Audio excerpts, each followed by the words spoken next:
Thank you for creating time for us. It is the 29th day in the month of January 2022. A section of political leaders continue to traverse the country. In Murang'a County, the former Prime Minister Raila Odinga is expected there this afternoon to lead the delegation on Azimio la Umoja. We have an able team on the ground and we'll be joining them shortly in this bulletin. Do interact with us on our social media platforms at KBC Channel 1 on Facebook, YouTube and Twitter. Now, we begin from the county of Murang'a. ODM leader Raila Odinga has taken his Azimio la Umoja crusade campaign to Murang'a County, where he is scheduled to address a major rally at Ihura Stadium in Murang'a town. The former premier, who has his eyes on the country's top seat, is expected to address an array of issues of interest to the people of Murang'a, which include how he hopes to boost the agricultural sector, which many of the residents depend on to eke a living. My colleague Beatrice Gatonye Ngetich has been in the county ahead of Raila's visit this afternoon, and she now joins us live for an update. Gatonye, good afternoon. Bring us up to speed with the latest developments from your end, this as we expect the former Premier Raila Odinga to visit the region this afternoon. Thank you, Irene Muchuma from the studio. I'm coming live to you from Ihura Stadium, where former Prime Minister Raila Odinga and the leader of ODM party and the leader of Azimio, who is expected to be coming here this afternoon to request and ask people of Murang'a County to support his bid of presidency come 9th August 2022. And just to tell you a bit about this county has 7 constituencies. They have Kagema, Mathioya, Keharo, Kegumo, Maragwa, Kandara, and Gatanga. And according to IEBC statistics 2019, this county has, by then, it had 126,000 voters. And as we know right now, the voting registration exercise is ongoing. These numbers are bound to change. And what I can tell you, from 10 a.m. this morning, Murang'a residents were streaming to this stadium to come and listen to what ODM leader or Azimio la Umoja leader has to say about what would interest them as they look forward to the 9th August general election. And what is happening right now, I'm told that Raila Odinga is almost making his way to the stadium, and hundreds of people or Murang'a residents have already made their way here. Over 100 political leaders have already arrived here, and KBC Channel 1 will be coming live to you to just bring you what will be going on here. But what I can say, Murang'a residents who support Azimio la Umoja, they have already come here in big numbers. Just wait and hear what their leader has to say as they look forward to the election come 9th August 2018. For now, what is going on? Local artists, they also here in numbers.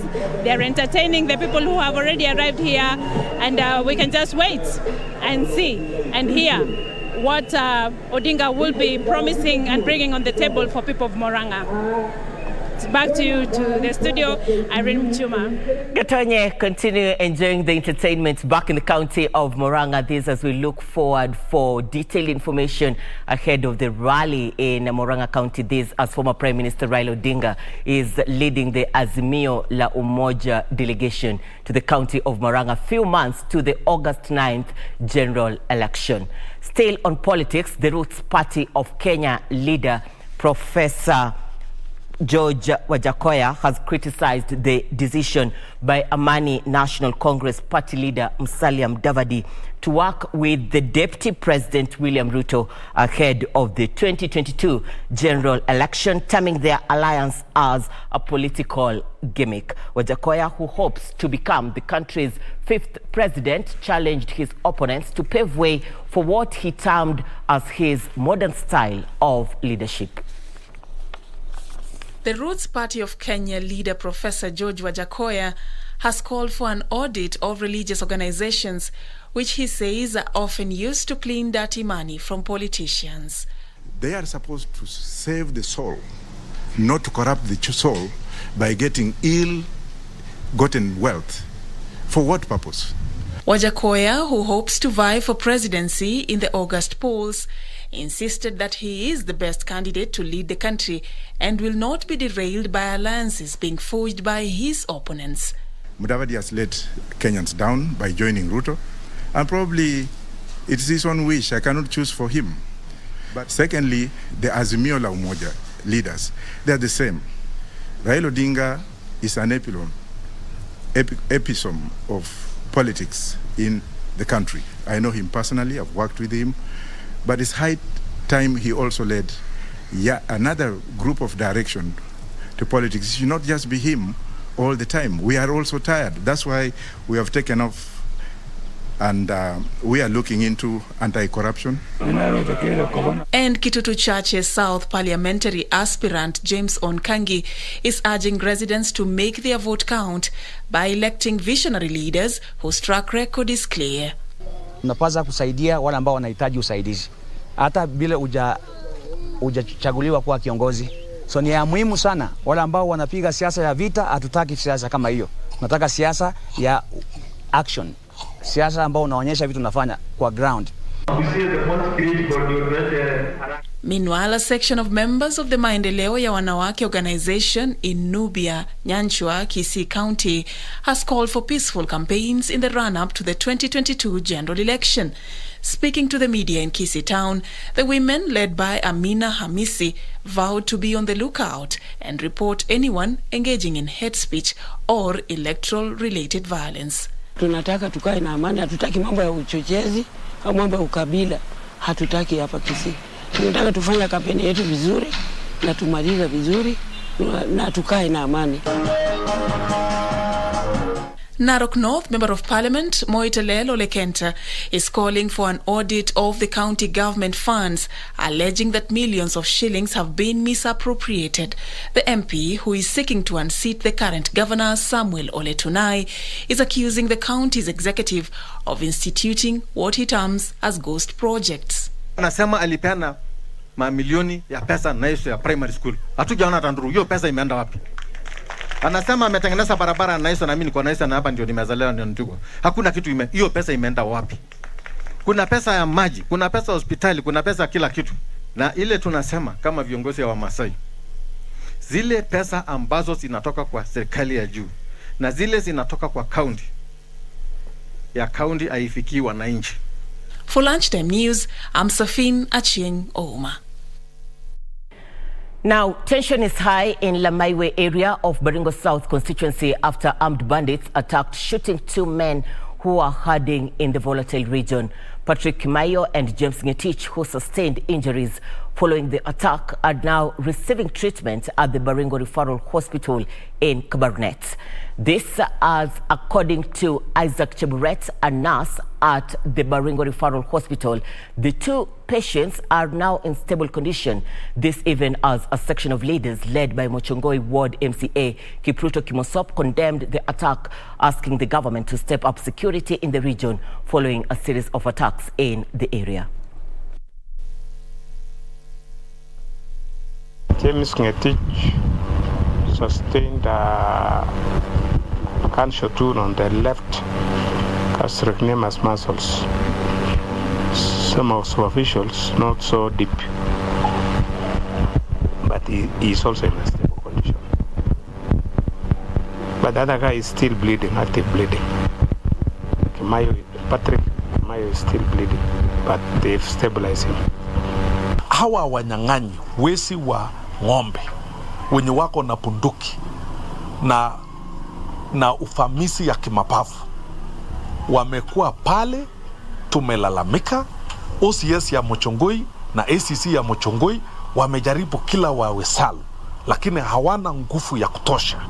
Tumetoa wito tangu wakati tulikuwa pale, tumetoa wito kwamba sile vivaru zenye siko kwa Kuki Kalman, sile vivaru venye zilipelekwa Laikipia siweze kuletwa, kwa sababu hawa nguvu ya OCS ya Mochongoi, ya police station ya Mochongoi haitawaweza. Nguvu ya officers wetu ya Baringo upande ya Mochongoi haitawaweza.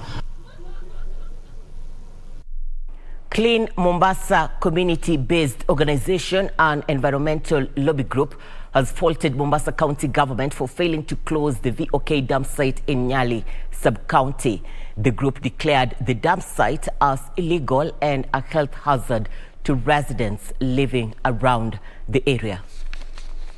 Addressing the media in Mombasa County, the head of Clean Mombasa Lobby Group, Dr. Edwin Muinga Chokwe, appealed to the county government to end the row with the Kenya Broadcasting Corporation, immediately close the dam site, and issue an approval to KBC to construct a perimeter wall around the land. The county government apparently seems to be an active player in that illegal dumping. They have refused to give KBC the authority to build a perimeter wall. And they have refused also to enforce cleanup of the area. Speaking while touring the area, Environment Chief Administrative Secretary Mohammed Elmi ordered immediate closure of the dam site as the national government had directed in November last year. We're just telling the people who are dumping here, the people who are now trying to stop this land being utilized for the proper purpose, that that's not acceptable. Even if it's a private land, it is not acceptable today in this world when the climate change is becoming a major issue to have a dumping site in the middle of this town. KBC Managing Director Dr. Naim Bilal says KBC has a land utilization plan in place, but its implementation has been hindered by the county government. It is just not that it is an illegal dump site that is a health hazard to the community, the area around here, but also KBC has a land utilization plan for this place, which is unable to proceed as a result of the many issues that have prevented us from securing land through a perimeter fence. From environmental concerns, let's now touch on health matters. The Migori County Health Department has launched a rapid COVID-19 vaccination response program that targets 122,000 people. County Director of Public Health, Kennedy Mbogo, says the campaign is aimed at reaching the target that they had set, which also aims to ensure that everyone in underlying condition is vaccinated against the disease in good time. Migori County has embarked on a rapid COVID-19 vaccination drive that is set to administer the jab and sensitize the public on its importance. The program targets 122,000 people, with the county's Director of Public Health, Kennedy Mbogo, noting that key focus would be on those with underlying medical conditions. These are people that are going to be in first contact with the vaccine. It doesn't mean that those who come for a second dose are not going to be given. They'll be given. But we want to show up our numbers because our county target of 560 has not been reached.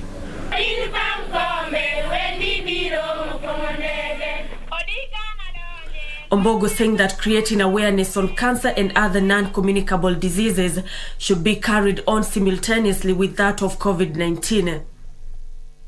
Migori has so far fully vaccinated 70,944 people against its target of 557,657. Meanwhile, Kilifi County Teaching and Referral Hospital has received maternal health care equipment from a well-wisher. The donation will empower the hospital handle the increased demand for maternal health services. Kilifi County health stakeholders say that the county has recorded a massive reduction in maternal deaths. This has been attributed to an increase in number of women delivering in health facilities. Mama wengi wanaopoteza maisha katika hili hazi za uzazi, ukiangalia mara nyingi unapata labda ni upungufu wa damu, ama walikuwa na hali zingine za kiafya ambazo hazikujulikana mapema.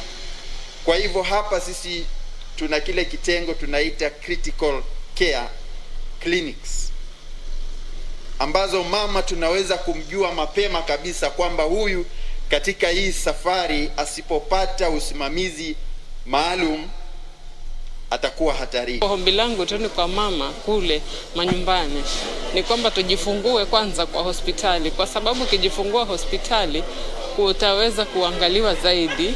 Ikiwa kuna lolote inaweza kujulikana na mapema. Delivery zile sisi tuko nayo kwa mwezi ni katikati ya 520 hadi 600 in average. Kujifungua hospitali kuna umuhimu, maana in case ukiwa na tatizo lolote, wewe mama ama mtoto unaweza saidika. Na sio kware. Lunchtime News. Glad you're watching the Lunchtime News. We are taking a short commercial break. We'll be back with more. Stay with us.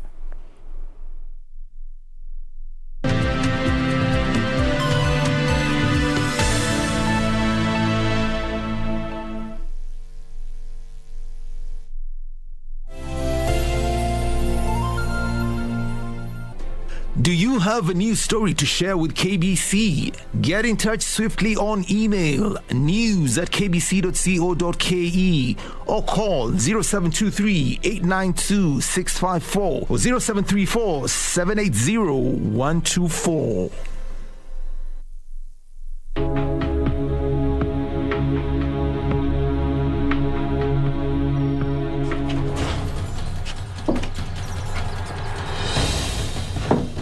You said we need that document.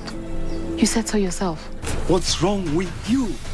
I can't find it. I can't find the inhaler. Philip, what are we going to do? He's going to die in our hands. Come on, help! You can never be too careful. I don't know what to do. Tell me what to do. Do something! What something? I don't know anything. Do something. Can you do something? If anything happens to my son, even a bruise, I will never forgive you. I will never forgive you. But you went.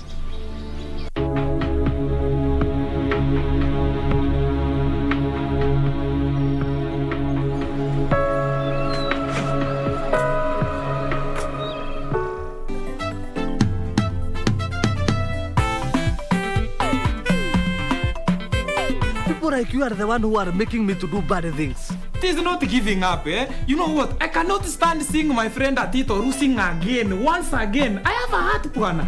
Hey, and now a gig got it. Julia, looks like it's Valentine's Day. Love is in the air. Kamene, the song categorically says, no man in Nazairan, no man in Nazairan. Na Saudi kama kondoo. Yes, Mr. Tisha. Yes. I've seen your teaching site, and I would really love to join. But this has to remain between you and Classmates, every Saturday on KBC.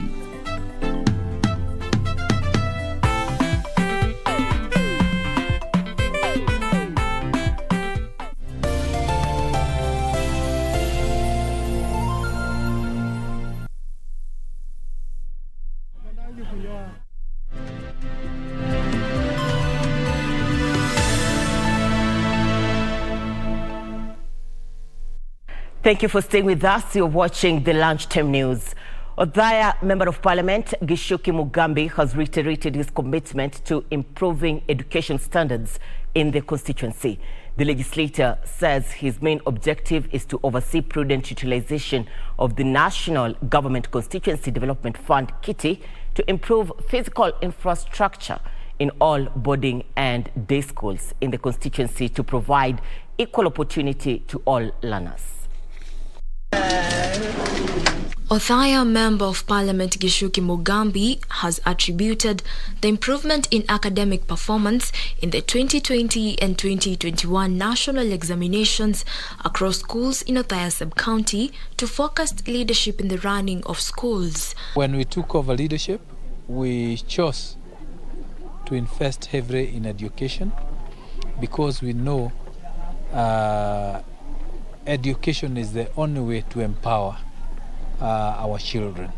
Mugambi further says that at least one day school in each ward in Othaya constituency has been turned into a center of excellence as part of his objective to improve quality of education in the area. Primary schools, we used to be number 7 out of 8 in the county. Today we are number 2 in the county. We improved our score, mean score, from 235.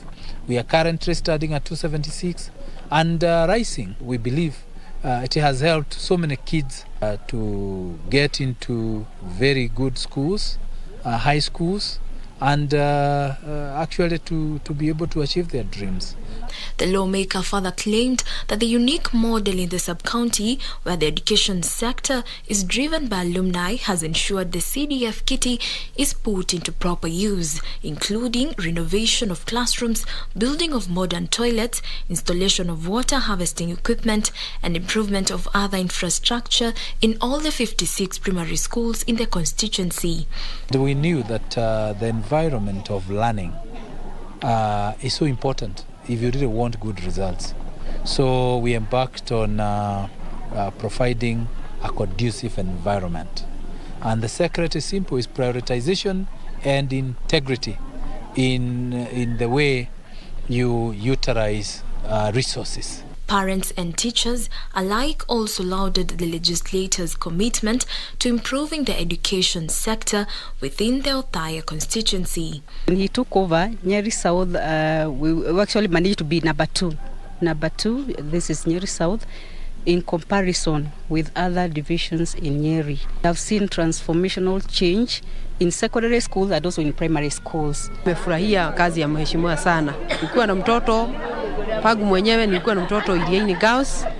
Nilifurahia basari ya kwanza ile alipeana mara ya kwanza, alipeana bila kuchagua. Kututolea pesa za CDF, tumeona amefanya mzuri, tunampongeza na tunaomba Mungu sana aendelee kufanya kazi ile tumemchagulia. Mugambi, who is a member of both the Education and Budget and Appropriations Committees in the August House, seeks to emulate former President Mwai Kibaki, who represented Othaya constituency for nearly 4 decades, in upholding education standards by ensuring prudent utilization of resources. Jacqueline Masharia for Lunchtime News. Now, Agriculture Cabinet Secretary Peter Munya has faulted the National Assembly for failing to make progress in enacting the coffee bill that was forwarded to Parliament last year. The bill seeks to streamline crop value chain from production stages to marketing. The President last year issued an executive order on coffee subsector reforms to Parliament for enactment, yet no progress has been made. Speaking to farmers from various societies in Embu, Manyata constituency on Friday, Agriculture CS Peter Munya said that the reforms were set to emancipate smallholder farmers from the hands of cartels from the factory level all the way to the auction. Cartels imeshikana kule njuu sakula vitu yenu. Kwa hivyo inaenda inauzwa, pesa iko sawa, wakati inaletwa kabla ikufikie, kila mtu amekula. Na akuli kidogo, anakula akimalizia. Munya has also accused Embu Senator Njeru Ndwiga for derailing adoption of the bill by sponsoring a similar bill. The CS in the meantime warned that the coffee societies that have failed to accredit their farmers the 3 billion Cherry Advance Resolving Fund will be disbanded. Within the next 2 weeks, kama haitafanyika, mimi nitakuja mkutano kwa kila society na nitavunja. Mimi nitakuja kuvunja society hiyo, niko na power kwa sheria. Mimi nitakuja nisimamie wakulima na member wa society hiyo wachague watu wengine. Munya further said that the coffee production was very low in the counties of Kirinyaga, Nyeri and Muranga, producing an average of 4, 2.5 and 2 kilos per tree, against a potential of 20 kilos with proper crop husbandry. The Methodist Church of Kenya has distributed assorted food items to a section of residents affected by drought in Hariri, Mandera County. Area Deputy Commissioner Jesse Idhai, in welcoming the donation, said the government welcomes everyone willing to help mitigate the effects of the prolonged dry spell. Mandera is among the regions battling with extreme drought in the country. Residents here are in need of additional relief support. Mukhtar Mohammed says many of them have lost several herds of livestock to the drought. Chakula hakuna, maji hakuna, sasa hata wanyama wote wanakaa bomani, wengine hata wamekufa. Sasa shida Mungu tu ndiye anaweza tatua, lakini kuna usaidizi nyingi nitakana kwa upande wa serikali, kwa upande wa county, national government, NGOs help us. Today some help has arrived. The Methodist Church of Kenya has brought some 6.8 tons of maize, 1 ton of beans and other food items to help them get through the tough times. Purpose to come to Mandera and several other counties that you have had people suffering. The drought is worsening, and there has never been rainfall since last year, and we have lost several animals. The government says such assistance is welcome, with Hareri Deputy Commissioner Jesse Itai calling on Kenyans of goodwill to supplement the efforts. Omba wale wafadhili wengine ambao wanasikia sauti hii waweze ku step up ili kuweza kusupplement ile effort ambayo serikali inaweka, kwa sababu wakati president aliannounce ya kwamba hii ni national disaster, inahitaji public and private partnership. The church donation is seen as a means of fostering good relations between Islam and Christianity. Across the borders, Peru has barred 4 senior oil executives from leaving the country for 18 months to allow investigations into a massive oil spill that occurred earlier last month. The spill, which was declared a national emergency and as an ecological disaster, left huge oil deposits in the ocean, significantly impacting the marine ecosystem at the country's coast region. Authorities in Peru have barred 4 employees of the energy and oil company Repsol from leaving the country after a massive oil spill that has polluted the country's coast. The oil spill is the worst ecological disaster to occur in the country recently, and the government has called upon the company to compensate affected fishermen. Meanwhile, UN Human Rights Chief Michelle Bachelet has called upon world leaders to increase pressure on Myanmar's military government to stop violence against its citizens. She said the international response lacks the urgency required to address the magnitude of the crisis. At least 1,500 people have been killed by the military since it seized power in a coup in February last year. Elsewhere, nurses and doctors in Ethiopia are begging for food to feed themselves following the extreme food shortage in the Tigray region. According to the United Nations, nearly 1,500 people have died of malnutrition, with a growing hunger situation feared to spread to the Amhara and Afar regions. And lastly, the Interior Ministry of Tunisia has arrested a 22-year-old woman alleged to be planning a suicide bombing at a tourist resort. The ministry said that the lady had traveled from Syria, where unspecified extremist groups trained her for suicide bombing. Tunisian authorities have also arrested another terrorist who was planning to provide her with an explosive belt. For Lunchtime News, I am Jaratich Kiprano.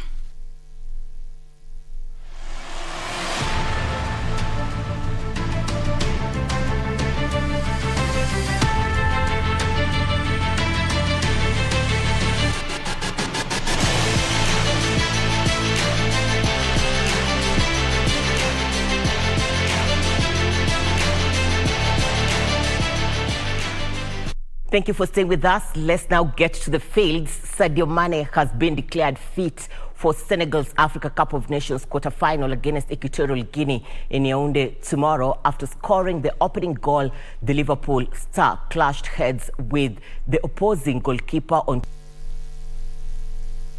National Rugby Sevens side redeemed themselves following a terrible start in Seville yesterday, thrashing Canada 24-5 in their second Pool D match, improving their chances of qualifying for the Cup quarterfinals. Shujaa will hope to end the day on a high when they take on Scotland in their last pool match later today. They can beat anyone on their day when they're flying. After falling 42-0 to Australia in the first pool match yesterday, Shujaa came into today's matches keen on redemption as they hope to qualify to the Cup quarters for the first time this year. Despite trailing to Canada shortly into the match, Shujaa would take a 7-5 halftime lead after a spirited fight thanks to Harman Humwa.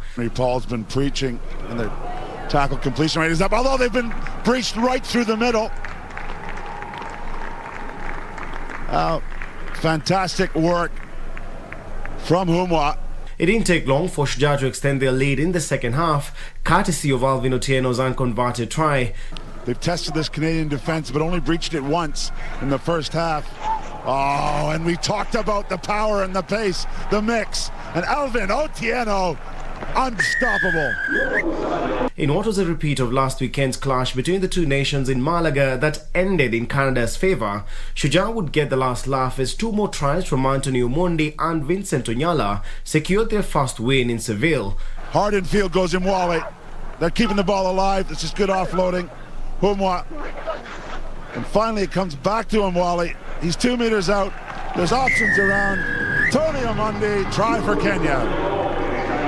Well, we did a bit of a feature this week about offloads. That is how you do it. That one comes out. This could be another try conceded.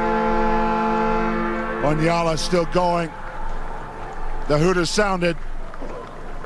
Vincent Onyala gets Kenya's 4th try. In the other Group D match, Australia made it 2 wins in 2 matches after a 19-7 win against Scotland. This is danger for Scotland. Rounding the corner across the face of the defence. Corey Toole resumes where he left off last week. Fantastic individual try from Corey Toole for Australia.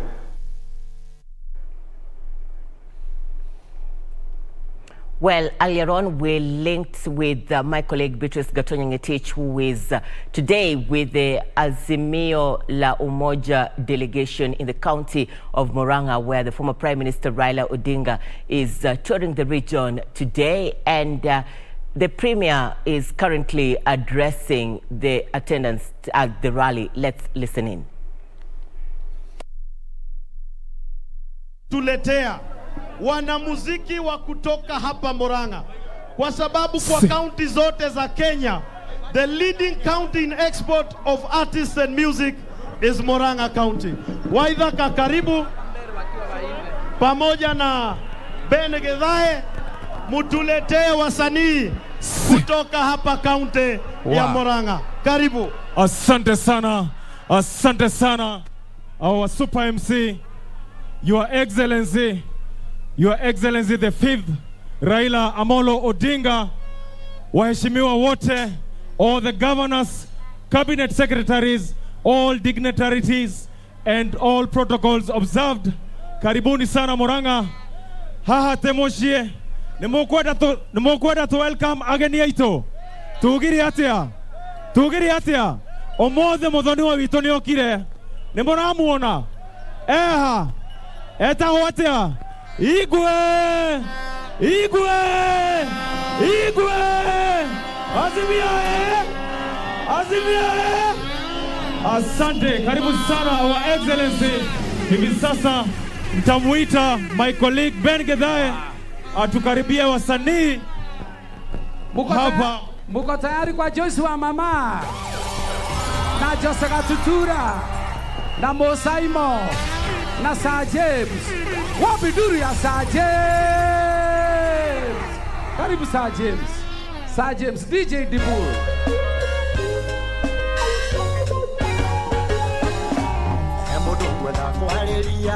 DJ. Murang'a hoye. Kabla sijawimba wimbo wangu, Your Excellency, you are in my home county. I am born from Murang'a. Niruhusu nikuambie, sisi kama wasanii tunakufuata kwa sababu ya the benefits you have created in the industry.